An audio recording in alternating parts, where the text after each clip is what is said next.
For as long as anyone can remember, cleaning has been all about the schedule. Every Tuesday at 2 p.m., every morning before the doors open. But what if that rigid schedule is actually the least efficient way to do things? Today, we're going to dive into how data is flipping the script, turning cleaning from a chore into a smart, strategic operation. Think about it for a second. We've got these incredible buildings with smart lighting, climate control, top-notch security systems. Everything is optimized.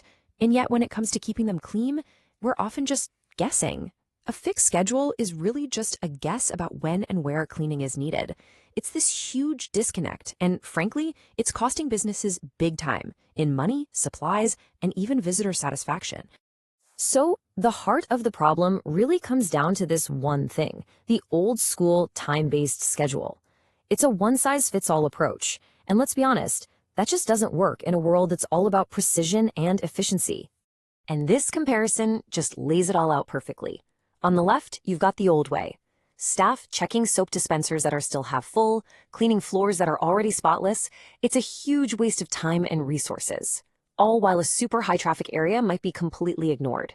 It's totally reactive. You only fix something after someone complains.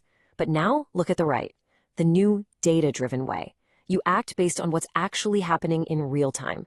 It's targeted, it's efficient, and it lets staff get ahead of problems before anyone even has a chance to notice. Okay, so if the old way is just a bunch of guesswork, what's the answer? Well, it's pretty simple, actually. We have to stop guessing and start letting the data do the talking. And that brings us to this key concept, data-driven cleaning. All it means really is using simple sensors to keep an eye on things like foot traffic or how much soap is left in a dispenser. That info then tells cleaners exactly where to go and when to go there. No more wasted trips, no more empty dispensers. It's just smart. Now, I know what you might be thinking. Sensors, data, sounds pretty complicated. But the technology that makes this all happen is actually surprisingly simple and elegant. Let's break down how it all works in the real world. It all boils down to this really simple 4-step loop. First, you've got sensors. People counters watch how many people go in and out, and sensors in the dispensers know when they're running low. That's step 1, detect. Step 2, that data gets instantly beamed up to a central system. Then, step 3, the system sends a notification right to the cleaning staff app, something clear like floor 3 washroom needs paper towels. And finally, step 4, staff acts. They go straight to the problem and fix it. Simple, fast, and incredibly effective. So the whole system is powered by a few key pieces of tech. You've got the people counters that track how busy an area is. You've got the connected dispensers that literally call for a refill when they need one. All that information gets fed into a super easy-to-use app for the cleaners and a dashboard for managers who can then spot trends and make even smarter decisions down the road. Okay, this all sounds great in theory, but what about the results? Does it actually move the needle? Well, let's look at the numbers, because the data from managers who are actually using these systems is, wow, it's pretty powerful. First up, get this, an incredible 97% of managers surveyed said the system helps them improve the overall hygiene in their facility. That's huge.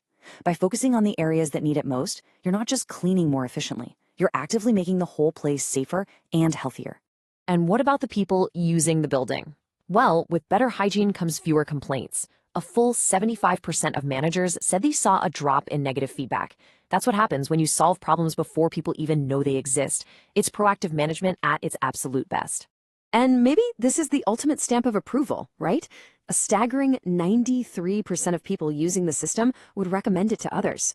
When that many of your peers are saying this works, you know it's a game changer. And you don't have to just take my word for it. Listen to this quote from Ado Denhertog, a COO in the industry. He says it allows them to, quote, improve quality while keeping costs low. That's the holy grail, isn't it? Better results without spending more money. That's not just shuffling the budget around, that's creating real, tangible value. So, as you can see, this is about way more than just cleaner washrooms. This is about a massive shift in how we think about and manage our buildings.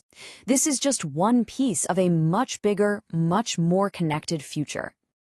And what's really cool is that it's not some all-or-nothing deal. Facilities can ease into it. You could start with just people counters to figure out where the hotspots are. Then maybe you add connected dispensers to know when to refill.